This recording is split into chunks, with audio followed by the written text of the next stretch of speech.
ഒരു പ്ലാനിങ്ങും ഇല്ലാതെ ചുമ്മാ വണ്ടി എടുത്ത് കറങ്ങാനിറങ്ങിയ ദേ ഏകദേശം ഇങ്ങനെ ഇരിക്കും. ഞങ്ങൾ വെക്കേഷനൊക്കെ ആയപ്പോഴേക്കും ഒരു ദിവസം ചുമ്മാ എവിടെയെങ്കിലും പോകാമെന്ന് വിചാരിച്ച് വണ്ടിയെടുത്ത് ഇറങ്ങി. എവിടെയെങ്കിലും പോകാമെന്ന് വെച്ചാൽ ദൂരെയെങ്കിലും ട്രിപ്പ് പോകാമെന്നല്ല കേട്ടോ, ചുമ്മാ ഒന്ന് എറണാകുളമൊക്കെ കറങ്ങിയിട്ട് വരാം എന്നൊക്കെ വിചാരിച്ച് നമ്മൾ വണ്ടിയെടുത്ത് അങ്ങ് ഇറങ്ങിയപ്പോഴും എങ്ങോട്ടാണ് പോകണമെന്നതിനെ പറ്റി വലിയ ധാരണയൊന്നും ഉണ്ടായിരുന്നില്ല കേട്ടോ. അപ്പം നമ്മൾ വിചാരിച്ചു ഒരു കാര്യം ചെയ്യാം, കാർണിവലൊക്കെ നടക്കുന്ന ടൈമാണല്ലോ, അപ്പം നമുക്കൊന്ന് ഫോർട്ട് കൊച്ചിയിൽ പോകാമെന്ന് വിചാരിച്ചു. നമുക്കിവിടുന്ന് എൻ്റെ വീട്ടിൽ നിന്ന് ഫോർട്ട് കൊച്ചി അത്ര ഡിസ്റ്റൻസ് ഒന്നുമില്ല, പക്ഷേ ഇന്നേ വരെ ഞാൻ പോയിട്ടില്ല അവിടെ എന്നുള്ളതാണ് സത്യം. അതുപോലെ കാർണിവൽ കാണാനോ അങ്ങനെ ഒന്നിനും ഫോർട്ട് കൊച്ചിയിലേക്ക് പോയിട്ടില്ല ഇതുവരെ. അപ്പോൾ എന്നാൽ ഒന്ന് ഫോർട്ട് കൊച്ചി കണ്ടിട്ട് വരാമെന്ന് വിചാരിച്ച് ഞങ്ങൾ വണ്ടിയെടുത്ത് അങ്ങനെ ഫോർട്ട് കൊച്ചിയിലേക്ക് പോയി. നൈറ്റ് എന്നാലാണ് അവിടെ കാണാൻ രസം. ആ ലൈറ്റിങ്ങും കാര്യങ്ങളും എല്ലാം ഭംഗി നൈറ്റ് തന്നെയാണ്, പക്ഷേ നൈറ്റ് കുറച്ചുകൂടി ക്രൗഡഡൊക്കെ ആയിരിക്കും. അപ്പം ഞങ്ങൾ വിചാരിച്ചു എന്തായാലും ഇറങ്ങിയതല്ലേ, എന്നാൽ ഫോർട്ട് കൊച്ചി വരെ ഒന്ന് പോയിട്ട് വരാമെന്ന് കരുതി ഞങ്ങൾ അങ്ങോട്ട് പോയി. ഇതാണ് കാർണിവൽ നടക്കുന്ന ഗ്രൗണ്ട്. അവിടെ അതിനുള്ള പ്രിപ്പറേഷൻസൊക്കെ നടക്കുന്നതേ ഉള്ളൂ കേട്ടോ. ഞങ്ങൾ പോയത് ന്യൂ ഇയർ ടൈമിനൊക്കെ മുൻപായിരുന്നു, ഒരു ക്രിസ്മസ് ടൈമിലൊക്കെ ആയിരുന്നു നമ്മൾ പോയത്. അപ്പം അവിടെ എല്ലാവരും സെറ്റ് ചെയ്തുകൊണ്ടിരിക്കുന്നതേ ഉള്ളൂ. ന്യൂ ഇയർ ഈവിൽ കത്തിക്കുന്ന ആ ക്രിസ്മസ് പപ്പയും പിന്നെ ആ ലൈറ്റ്സൊക്കെ, സ്റ്റാർസും ലൈറ്റ്സും എല്ലാം സെറ്റ് ചെയ്തിട്ടുള്ള ആ ഒരു മരം ഉണ്ടല്ലോ, ഈ മരമാണ് കേട്ടോ അത്. അവർ ലൈറ്റ്സും സ്റ്റാർസും ഒക്കെ തൂക്കുന്നേ ഉള്ളൂ, അതിൻ്റെയൊക്കെ മുകളിൽ ആൾക്കാരൊക്കെ നിൽക്കുന്നുണ്ട്. അപ്പം നൈറ്റ് ഭയങ്കര ഭംഗിയാണിത് കാണാനായിട്ട്, അത് കണ്ടിട്ടുള്ളവർക്കറിയാം. അപ്പം നമ്മൾ ജസ്റ്റ് അതിനകത്തേക്കൊക്കെ ഒന്ന് കയറി അവരുടെ പ്രിപ്പറേഷൻസൊക്കെ ഒന്ന് കണ്ടു. അവിടെ ഒന്നും ഓപ്പൺ ആയിട്ടുള്ള സ്റ്റോൾസൊക്കെ അവർ സെറ്റ് ചെയ്യുന്നതേ ഉള്ളൂ, എല്ലാ ലൈറ്റിങ്സും കാര്യങ്ങളും എല്ലാം അവർ സെറ്റ് ചെയ്യുന്നതേ ഉള്ളൂ. അപ്പോൾ നമ്മളൊന്ന് പോയി ജസ്റ്റ് അതിൻ്റെ അകത്തൊക്കെ ആ പ്രിപ്പറേഷൻസൊക്കെ ഒന്ന് കണ്ടു. കുറച്ച് വീഡിയോ എടുക്കാമെന്നൊക്കെ വിചാരിച്ച് ചെന്നതാണ്, പക്ഷെ ഭയങ്കര വെയിലായിരുന്നു, കുറേ നേരം ഒന്നും അവിടെ നിൽക്കാനേ പറ്റുന്നില്ല. പിന്നെ ഞങ്ങൾ ജസ്റ്റ് ആ ക്രിസ്മസ് പപ്പ ഇതാണ് കേട്ടോ, അന്ന് നൈറ്റ് കത്തിക്കുന്ന ക്രിസ്മസ് പപ്പ. അപ്പോൾ നമ്മൾ അവിടെയൊക്കെ ചെന്ന് ജസ്റ്റ് ഫോട്ടോസും കുറച്ച് വീഡിയോസും ഒക്കെ എടുത്തിട്ട് നമ്മൾ വേഗം തന്നെ അവിടെ നിന്ന് ഇങ്ങോട്ട് പോകുന്നു. അപ്പോൾ പുള്ളിയെ കൂടി ഒന്ന് ഫ്രെയിമിൽ കിട്ടാൻ വേണ്ടിയിട്ട് ഞാൻ കുറച്ച് നേരം അവിടെ ഒന്ന് പരിശ്രമിച്ച് ഒരു വിധത്തിലൊക്കെ അതൊക്കെ അങ്ങ് ഒപ്പിച്ച് പിന്നെ അങ്ങ് പോന്നു. അവിടുന്ന് അത്രയും നേരം നിന്നപ്പോൾ തന്നെ ആ വെയിലടിച്ച് ഏകദേശം നമ്മൾ ക്ഷീണിച്ചു എന്ന് തന്നെ പറയാം. ഗ്രൗണ്ടല്ലേ, അപ്പോൾ ഭയങ്കര വെയിലാണല്ലോ, അത് കാരണം നമ്മൾ പിന്നെ അവിടുന്ന് പതുക്കെ അങ്ങ് വലിഞ്ഞു. നമ്മൾ അടുത്ത സ്ഥലത്തേക്ക് പോകാമെന്ന് വിചാരിച്ച് പതുക്കെ നമ്മൾ അവിടുന്ന് പോന്നു. പിന്നെ ഇതിൻ്റെ ഓപ്പോസിറ്റ് സൈഡിൽ വെൽക്കം ടു കൊച്ചിൻ കാർണിവൽ എന്നൊക്കെ പറഞ്ഞിട്ട് വലിയൊരു ആർച്ചൊക്കെ കണ്ടു. അപ്പോൾ നമ്മൾ വിചാരിച്ച് കുറച്ച് അതിൻ്റെ ഉള്ളിൽ എന്താ സംഭവം എന്നൊക്കെ അറിയാൻ അങ്ങോട്ട് പോകാമെന്ന്. അപ്പോൾ അവിടെ ചെന്നപ്പോൾ അവിടെ കുറേ സ്ട്രീറ്റും കാര്യങ്ങളൊക്കെ ആയിരുന്നു. പിന്നെ അവരതൊക്കെ ഡെക്കറേറ്റ് ചെയ്തൊക്കെ വെച്ചിട്ടുണ്ടായിരുന്നു കേട്ടോ, ലൈറ്റ്സും കാര്യങ്ങളൊക്കെ ആയിട്ട് അവരതൊക്കെ സെറ്റ് ചെയ്ത് വെച്ചിട്ടുണ്ടായിരുന്നു. നൈറ്റ് ആകുമ്പോഴേക്കും അങ്ങോട്ടൊക്കെ നല്ല ഭംഗിയാണ് കാണാനായിട്ട്. അപ്പം പിള്ളേരൊക്കെ അവിടെ സൈക്ലിങ്ങും കാര്യങ്ങളൊക്കെ ചെയ്യുന്നുണ്ടായിരുന്നു ആ ഗ്രൗണ്ടിൽ. പിന്നെ അവർ ലൈറ്റ്സൊക്കെ അവിടെ അറേഞ്ച് ചെയ്യുന്നുണ്ടായിരുന്നു. പിന്നെ ഇവിടെ നിന്ന് നമ്മൾ കുറച്ച് ഫോട്ടോസൊക്കെ എടുത്തു.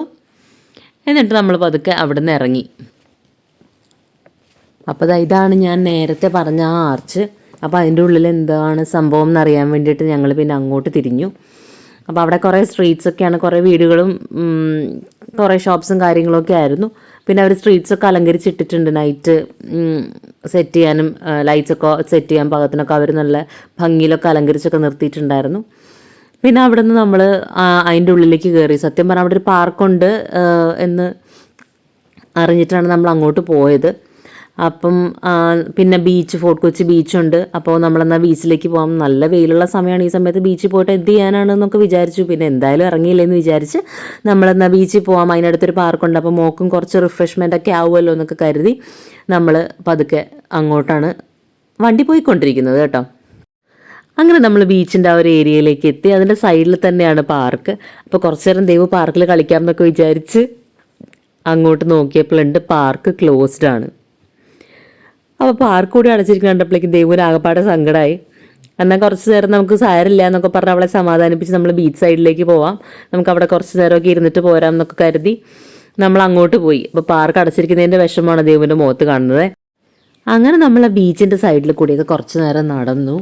കുറച്ച് ദൂരമൊക്കെ നമ്മൾ ഫ്രണ്ടിലേക്ക് പോയി. അപ്പോൾ സൈഡിൽ കുറേ ഷോപ്പുകളൊക്കെ ഉണ്ട്, നല്ല ക്രൗഡഡ് ആണ്. വെക്കേഷൻ ടൈം, ഈ ക്രിസ്മസ് ന്യൂ ഇയർ ടൈമൊക്കെ ആയതുകൊണ്ട് നല്ല ക്രൗഡഡ് ആയിരുന്നു. കുറച്ച് നേരമൊക്കെ നമ്മൾ അവിടെയൊക്കെ നടന്ന് ബീച്ചിൻ്റെ സൈഡിലേക്ക് പോകാമെന്നൊക്കെ പറഞ്ഞിട്ട് ദേവ് കുറേ ബഹളമൊക്കെ വെച്ചു. പക്ഷെ എനിക്ക് അത്ര, ഒന്നാമത് വെയിലായിരുന്നു, മാത്രമല്ല അങ്ങോട്ട് ഇറങ്ങാനും മാത്രം എനിക്ക് അത്ര നീറ്റായിട്ടൊന്നും തോന്നിയില്ല.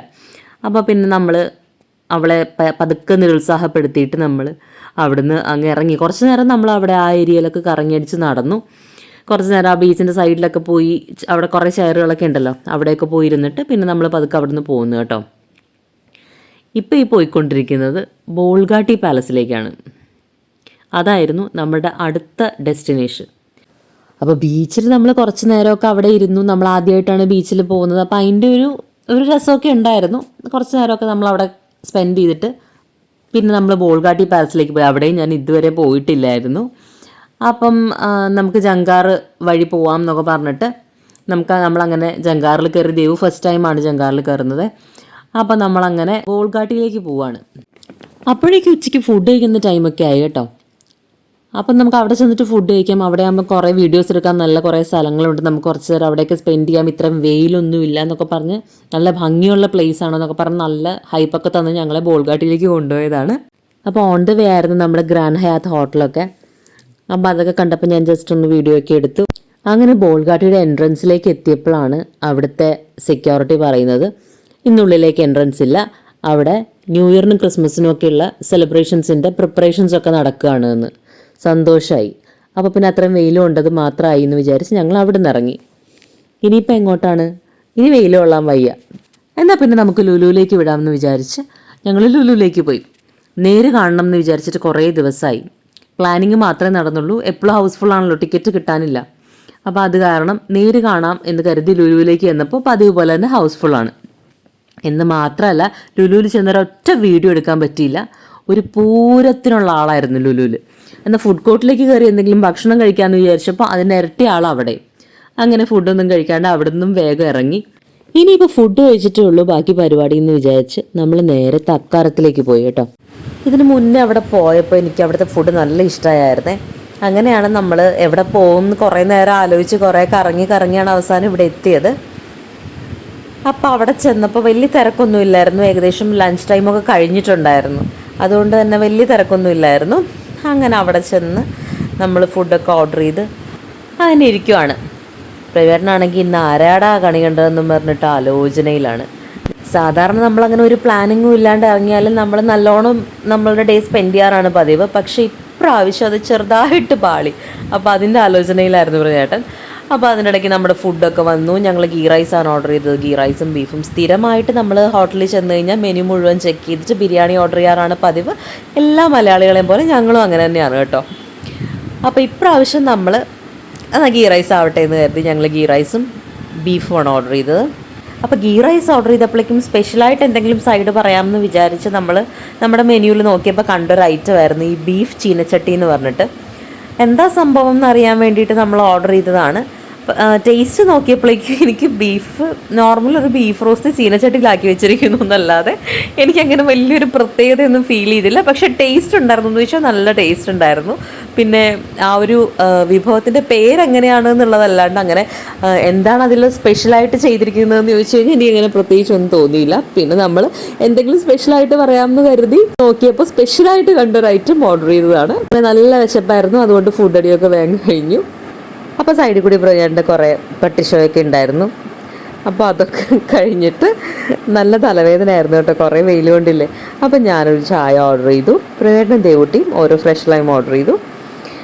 അപ്പോൾ അതും കൂടി കഴിഞ്ഞപ്പോൾ നമ്മുടെ തക്കാരത്തിലെ പരിപാടി ഫുഡ് അടിയൊക്കെ കഴിഞ്ഞപ്പോൾ നമ്മളൊന്ന് റിലാക്സ്ഡ് ആയി. പിന്നെ ഒരു ചായയും കൂടി കുടിച്ചപ്പോൾ എനിക്ക് തലവേദന വന്നു കഴിഞ്ഞാൽ അത് പെട്ടെന്ന് മാറാനുള്ള ഏറ്റവും നല്ല മരുന്നാണ് എനിക്ക് ചായ കേട്ടോ.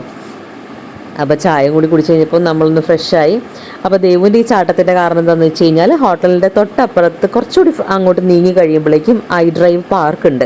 അപ്പോൾ ഫോർട്ട് കൊച്ചിയിലെ പാർക്കിൽ കയറാൻ പറ്റാത്തതിൻ്റെ ക്ഷീണം നമുക്കിവിടെ തീർക്കാമെന്ന് അച്ഛൻ പറഞ്ഞപ്പോൾ ദേവുട്ടി ഹാപ്പിയായി. അങ്ങനെ ഞങ്ങൾ ഐ ഡ്രൈവിലേക്ക് പോയി. അവിടെയും ഈ വെക്കേഷൻ ടൈം ആണല്ലോ, അത് കാരണം കുറച്ച് തിരക്കൊക്കെ ഉണ്ടായിരുന്നു. പിന്നെ ഇവിടെ എനിക്ക് തോന്നുന്നു ഈവനിങ് ടൈമിലാണ് ഇവർ ഓപ്പൺ ചെയ്യുന്നതെന്ന്. അതിൻ്റേതായ കുറച്ച് തിരക്കൊക്കെ ഉണ്ടായിരുന്നു. പിന്നെ ലാസ്റ്റ് ടൈം നമ്മളിവിടെ വരുമ്പോൾ ഇത്ര റൈഡ്സ് ഒന്നും ഇല്ലായിരുന്നു കേട്ടോ. പിന്നെ ഇവരുടെ എൻട്രി ഫീസ് അന്ന് 100 rupees ആയിരുന്നു, പെർ ഹെഡ് 100 rupees ആയിരുന്നു. ഇപ്പോൾ അവർ ചാർജ് ചെയ്യുന്നത് കുട്ടികൾക്ക് 150 അഡൾട്ട്സിന് 125 ആണ്. പക്ഷെ ആ ഒരു പ്രൈസ് റേഞ്ചിൽ വളരെ വേർത്തായിട്ട് എനിക്ക് തോന്നിയിട്ടുള്ളൊരു പാർക്കാണ് കേട്ടോ. കുട്ടികൾക്കൊക്കെ ഒരുപാട് എൻജോയ് ചെയ്യാനായിട്ടുള്ള റൈഡ്സ് ഒക്കെ ഉണ്ട്. പിന്നെ ഇതിനുള്ളിൽ ചില റൈഡ്സിന് നമ്മൾ എക്സ്ട്രാ പേ ചെയ്യണം. പക്ഷെ ഒരുമാതിരി റൈഡ്സൊക്കെ ഫ്രീ ഓഫ് കോസ്റ്റ് തന്നെയാണ്, നമ്മളുടെ എൻട്രി ഫീസിൽ ഇൻക്ലൂഡഡ് തന്നെയാണ്.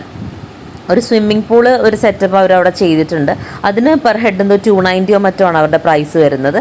പിന്നെ ഈ കാർസൊക്കെ ഓടിക്കാനായിട്ട് അതിനൊക്കെ 150 അങ്ങനെ എന്തോ ആണ് അവരുടെ പ്രൈസ് വരുന്നത്. അത് മാത്രമല്ല, നമ്മളിവിടെ എൻ്റർ ചെയ്യുമ്പോഴേക്കും അവർ നമ്മളുടെ ടിക്കറ്റിൻ്റെ കൂടെ കോംപ്ലിമെൻ്ററി ആയിട്ട് ഐസ്ക്രീംസ് കൊടുക്കുന്നുണ്ട് കേട്ടോ, ഫ്രീ ആയിട്ട്.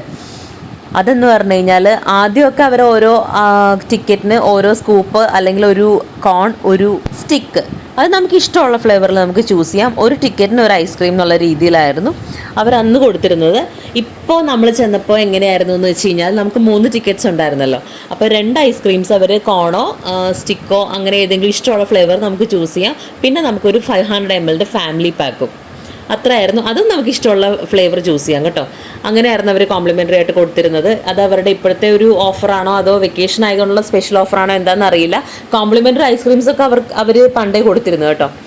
അപ്പം അതൊക്കെ വെച്ച് നോക്കുമ്പോഴേക്കും നല്ല റീസണബിൾ ആയിട്ട് അഫോർഡബിൾ ആയിട്ടുള്ള ഒരു പാർക്കാണ്. പിന്നെ കുട്ടികൾക്കൊക്കെ ആണെങ്കിൽ നല്ലോണം എൻജോയ് ചെയ്യാനുള്ള ഒരുപാട് റൈഡ്സ് ഉണ്ട്. നമ്മൾ എക്സ്ട്രാ പേ ചെയ്യാതെ തന്നെ നമുക്ക് അവിടെ എൻജോയ് ചെയ്യാൻ പറ്റിയ ഒരുപാട് റൈഡ്സ് അവിടെ ഉണ്ട്.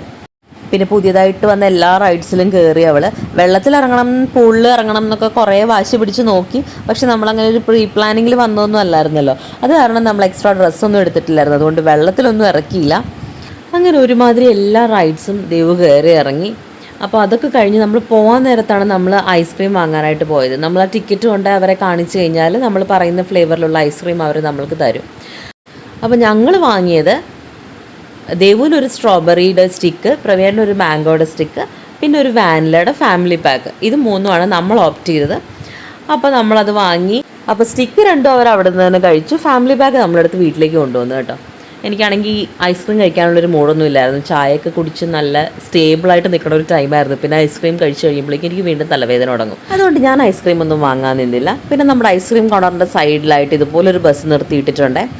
അത് അനങ്ങത്തില്ല. അത് അവിടെ നിന്ന് ഫോട്ടോസൊക്കെ എടുക്കാമെന്നുള്ളതേ ഉള്ളൂ. അപ്പോൾ ദേവും പ്രേരണും കൂടി കയറിയിരുന്ന് ഞങ്ങൾ കുറച്ച് ഫോട്ടോസൊക്കെ അവിടെ നിന്ന് എടുത്തു. അതൊക്കെ കഴിഞ്ഞ് നമ്മൾ ഐ ഡ്രൈവിനോട് ടാറ്റ പറഞ്ഞ് ഇറങ്ങി. അപ്പോഴേക്ക് സന്ധ്യാസമയം ആവുന്നു. അവർ ലൈറ്റ്സ് ഒക്കെ ഓൺ ചെയ്തിട്ടുണ്ടായിരുന്നു. അപ്പോൾ ആകെ നമ്മൾ ഇന്നത്തെ ദിവസം പ്ലാൻ ചെയ്തിരുന്നത് നേര് കാണാൻ പോകണമെന്നായിരുന്നു. അത് മാത്രം നടന്നില്ല.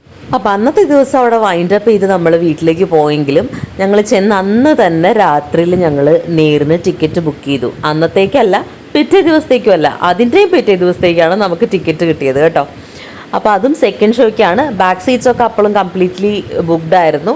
അങ്ങനെ കുറച്ച് നാൾ വെയിറ്റ് ചെയ്യേണ്ടി വന്നെങ്കിലും നേരൊട്ടും നിരാശപ്പെടുത്തിയില്ല കേട്ടോ. നല്ല സൂപ്പർ ഫിലിമായിരുന്നു. അപ്പോൾ നമ്മുടെ ക്രിസ്മസ് വെക്കേഷൻ ടൈമിലെ കൊച്ചു കൊച്ചു സന്തോഷങ്ങളാണ് കേട്ടോ ഞാൻ നിങ്ങളുമായിട്ട് ഷെയർ ചെയ്തത്. ഇനിയും ഒരുപാട് വിശേഷങ്ങൾ പറയാനുണ്ട്. അപ്പോൾ വരുന്ന ദിവസങ്ങളിൽ ഞാൻ നിങ്ങളുമായിട്ട് ഷെയർ ചെയ്യാം കേട്ടോ. അപ്പോൾ എല്ലാവർക്കും നമ്മുടെ വീഡിയോസൊക്കെ ഇഷ്ടമാവുന്നുണ്ട് എന്ന് വിചാരിക്കുന്നു. ഇഷ്ടപ്പെടുന്നുണ്ടെങ്കിൽ നമ്മുടെ വീഡിയോസൊക്കെ ഒന്ന് ലൈക്ക് ചെയ്യുക, നിങ്ങളുടെ ഫ്രണ്ട്സിനൊക്കെ ഒന്ന് ഷെയർ ചെയ്യുക. പിന്നെ ആദ്യമായിട്ടാണ് നിങ്ങൾ എൻ്റെ ചാനൽ കാണുന്നുണ്ടെങ്കിൽ എൻ്റെ ചാനൽ ഒന്ന് സബ്സ്ക്രൈബ് ചെയ്തേക്കണേ.